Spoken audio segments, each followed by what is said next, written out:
Hi, this is Pat Moorhead, and we're back for another More Insights and Strategy podcast. We are talking quantum, and my gosh, is it moving at a incredible speed out there? We've covered a lot of companies out there doing some great stuff, but I have to tell you, when it comes to holistic strategy, when it comes to committing to the roadmap, when it comes to deep tech, IBM is definitely a standout. And I have with me Dr. Jay Gambetta. Jay, how you doing? I'm doing great, Pat. It's good to talk to you again.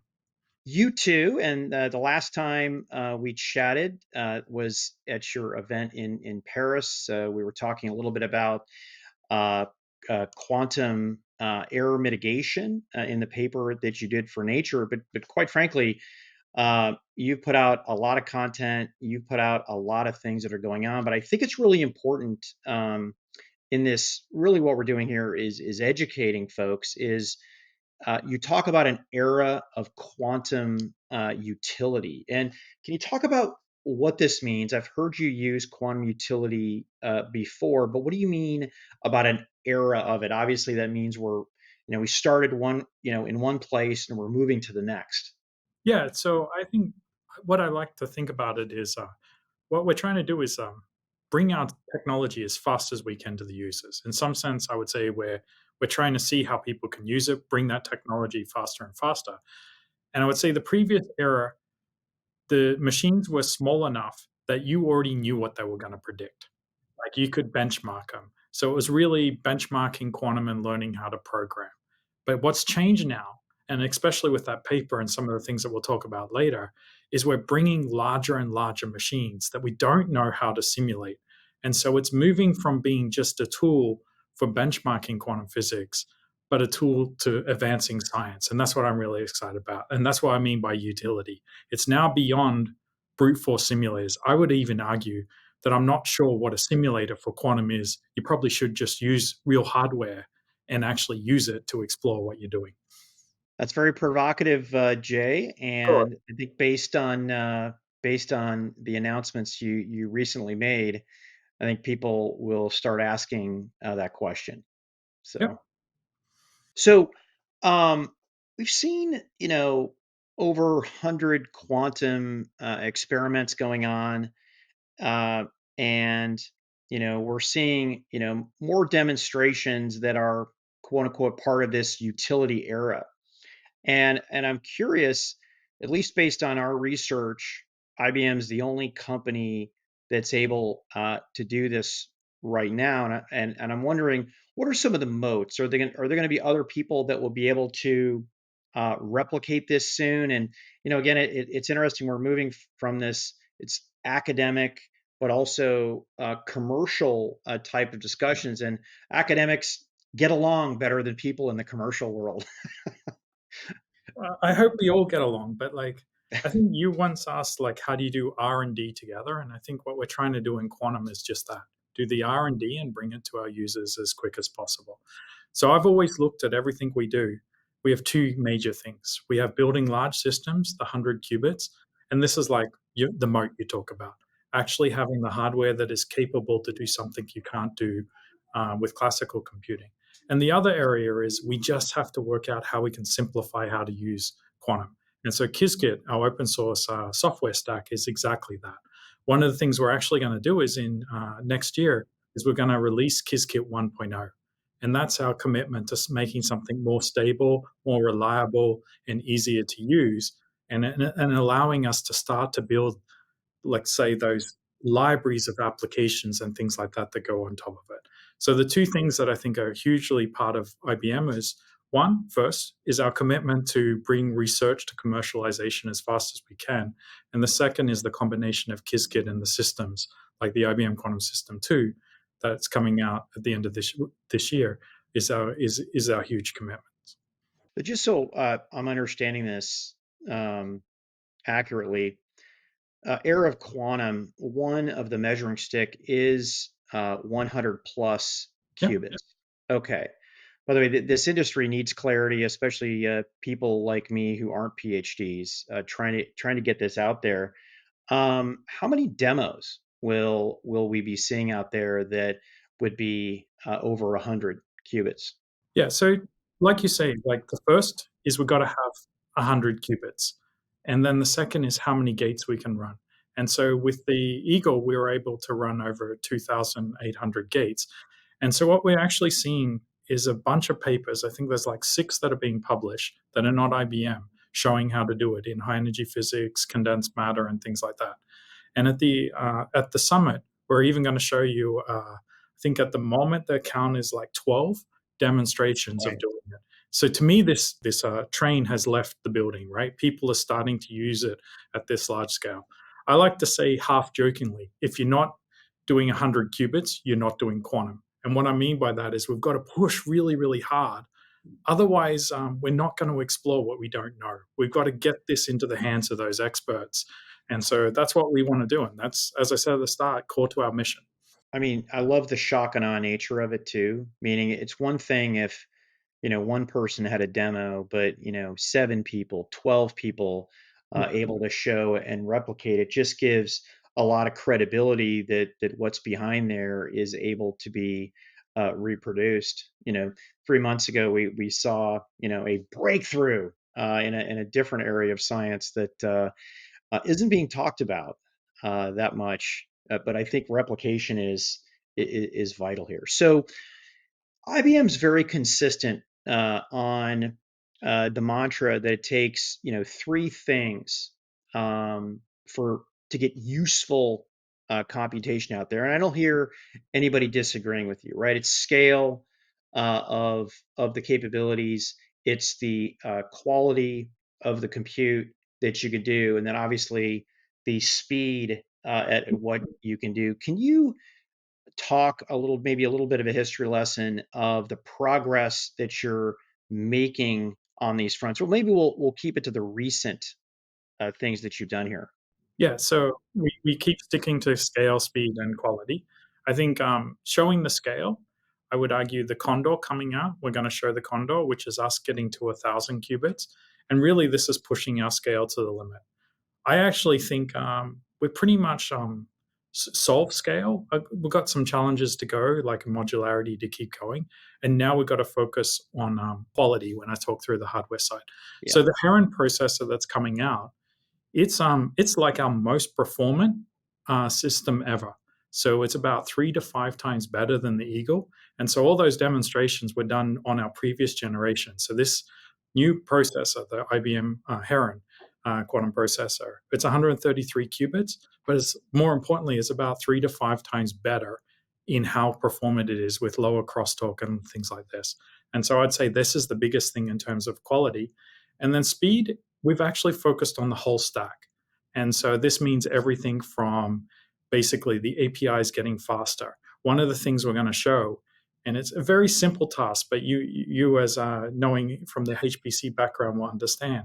We're going to show that the concept of batch and iterative modes, so that if you're programming, you want to send batches or you want to send sessions in iterative modes, we're going to introduce these concepts into quantum. So it's like starting to bring parallelization ideas from the high performance community into quantum. And this is one of the big updates that will allow us to get the speed. So you talked about Heron being 3 to 6 times better than Eagle in a lot of the metrics. When you add this to Qiskit and Condor, is it an order of magnitude improvement? So yeah, what I'm expecting is we've got to really see how it goes with the demonstrations, because when you measure those metrics like gate error and crosstalk, I give you those numbers. But already we started to do prototype of those demonstrations, and to me, unless you're doing a 100 qubit demonstration, as we talked about before, we really don't have that number. So I'm thinking like it's about 3 to 5 times in the core metrics. As we bring it out and we get it in the hands of the users, yeah, I expect with error mitigation, maybe we can see an order of magnitude or maybe even more, because how error mitigation performs, it's so sensitive to that quality. So a small improvement in quality, I'm expecting a lot more. Actually, what we've committed to is like doubling the size of the circuits that can run the end of next year. So we've got some ideas to bring even more quality to the Heron. As you know, each one of our generations, we upgrade them and we keep improving them. So we're going to do that the same with Heron. We're already doing R2. We're already thinking about R3. And so we're going to bring those more improvements in. But yeah, until you really get it in the hands of the user that really wants to use it, I can't answer you exactly. Is it an order of magnitude? But I expect so. I hope to see it. I'm looking forward to seeing that.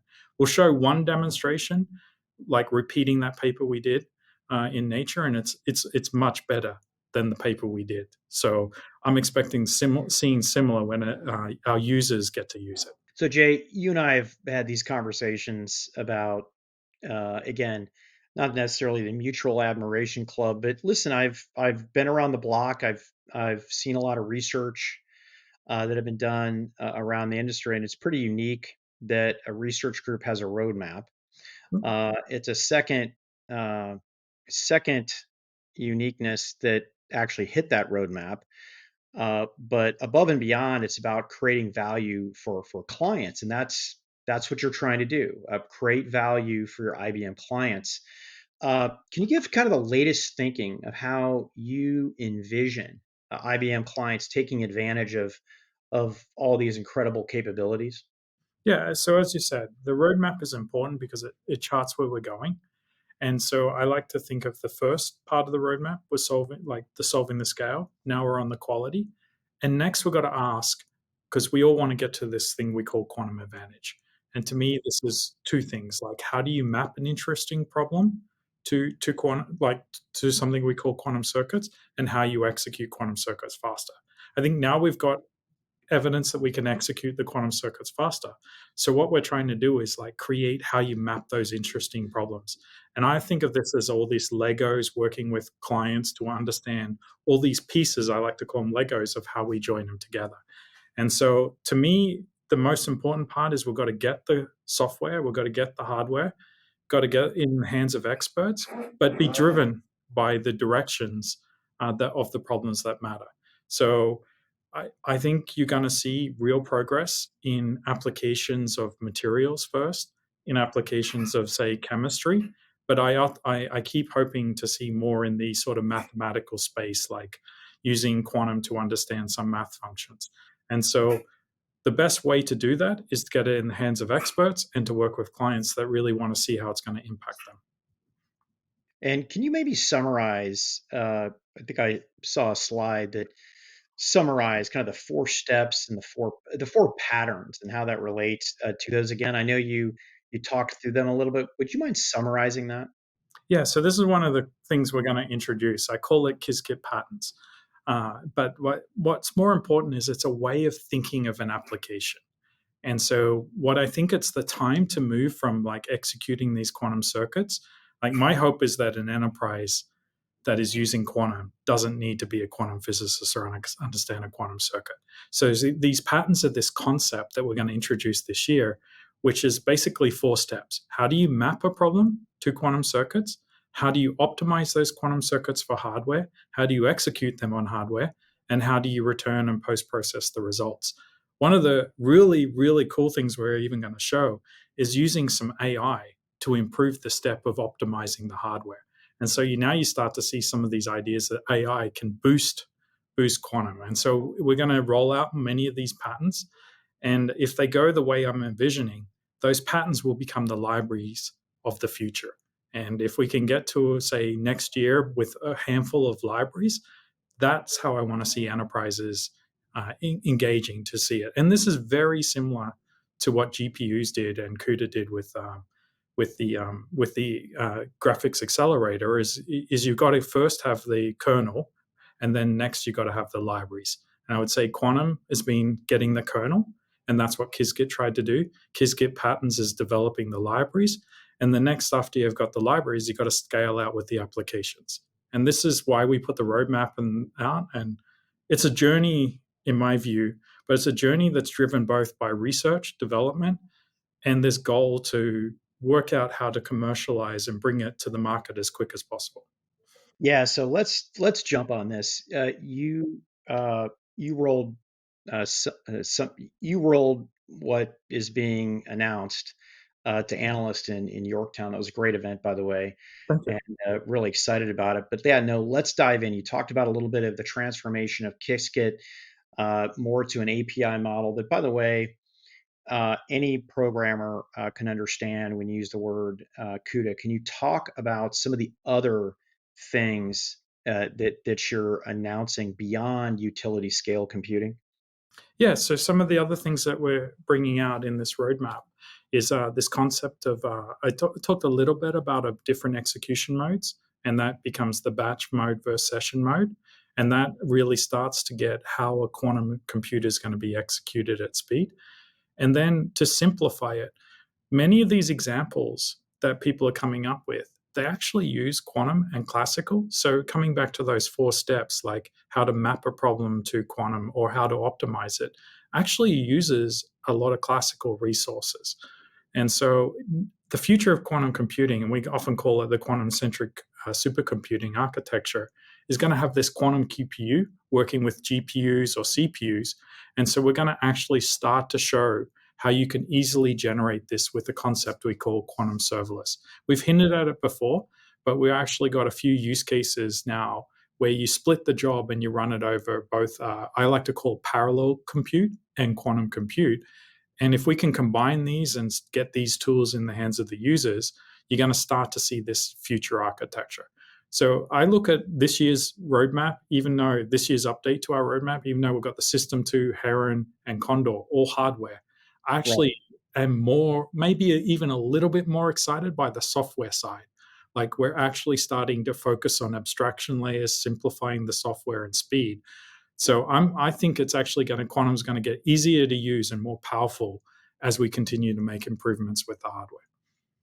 Yeah, I'm curious. How far does the new roadmap go out, Jay? That's one of the hidden bits. We're actually going to put it out to 2033. So that is 10 years. Um, and so one of the big things of it, as I said, the first focused on scale. Now we're focusing on improving the quality, like bringing better and better.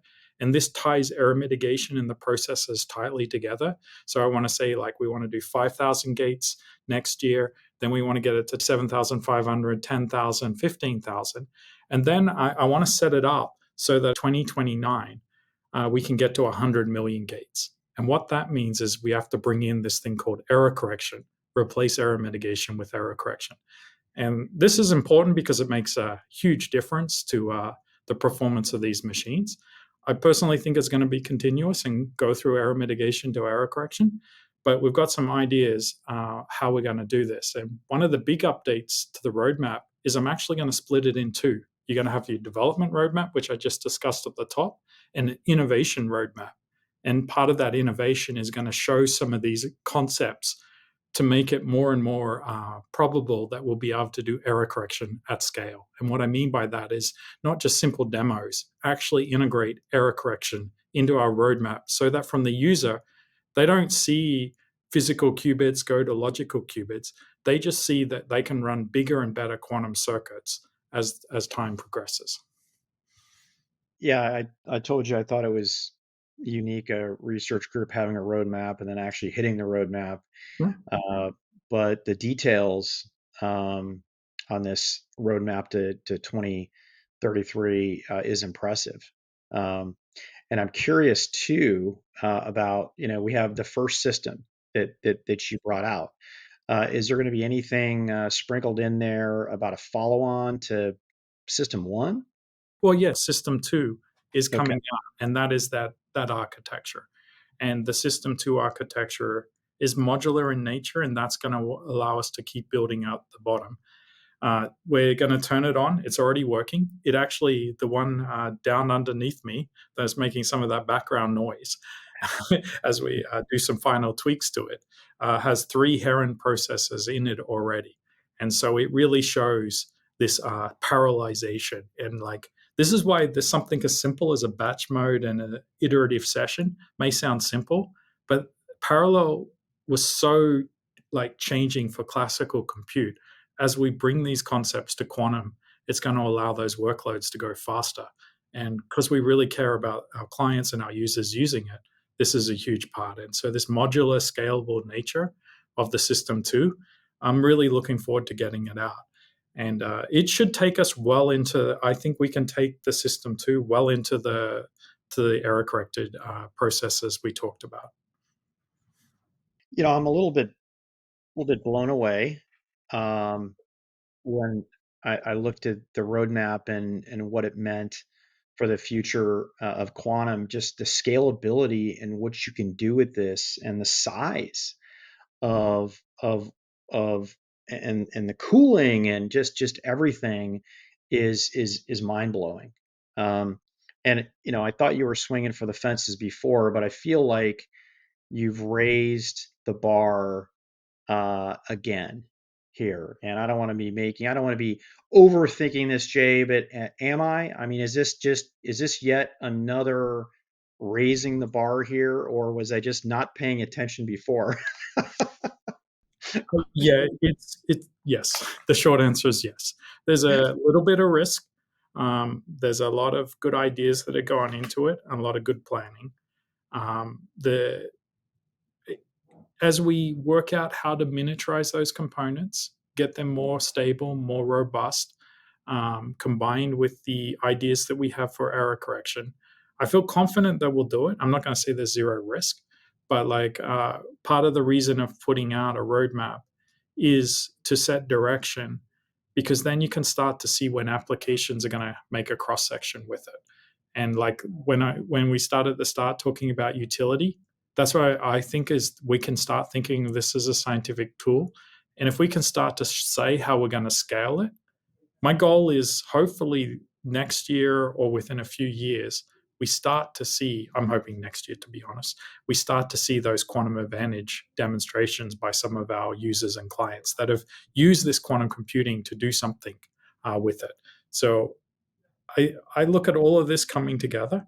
The next few years are going to be exciting. I'm hoping to see more and more. Hopefully, we'll get to talk more and more. But our goal is to keep hitting on the roadmap and keep bringing larger and larger devices as fast as we can. It's really core to IBM. I think when you're here, you heard a lot, even from Dario Gil, the director of research. We are really trying to think, how do we actually do our research as fast as possible and bring it to the commercial market? Yeah, I've seen really interesting stuff from IBM research and the commercialization.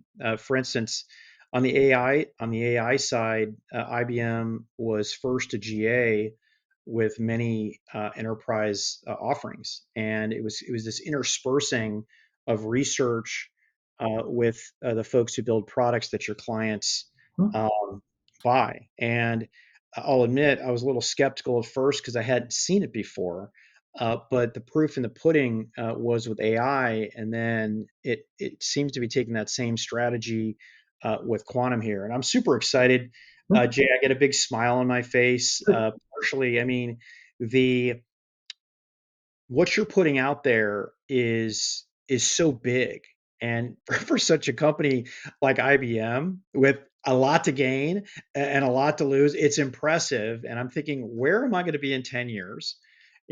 Jay, I'm speaking, you're probably, where am I going to be in 10 years? It is exciting, and the details. And I urge everybody to do the double click on the 10-year roadmap, because we're not talking about little details. There's an incredible amount of detail in this 10-year roadmap, as much detail as what has been delivered already.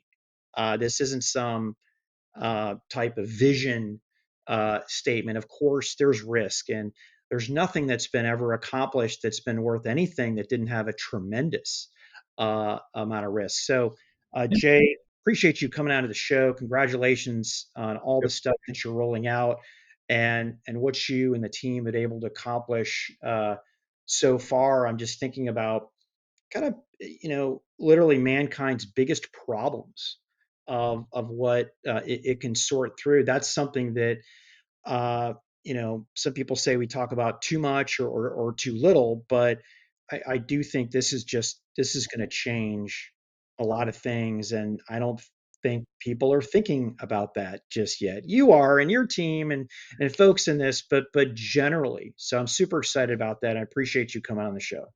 No, thanks. Yeah, I like to think of it as it's like a 20-year overnight success, hopefully, and we're like 8 years into it. So hopefully in 10 years, I'll look forward to having that conversation. Yeah, I've seen two or three overnight successes Yeah. in as long as I've been doing this. But Jay, thanks for coming on the show. And this is Pat Moorhead with more insights and strategy. Jay Gambetta with IBM. We appreciate you tuning in. If you like what you heard, hit that subscribe button and tune into all of the IBM quantum videos that we've published. I think it's a really good chronicling of it, kind of what was said, what was delivered, what was said, what was delivered. I think you'll enjoy it, and check out some of the papers and research notes that our research C. Paul Smith Goodson has cranked out over the last couple of years. Appreciate you tuning in. Take care.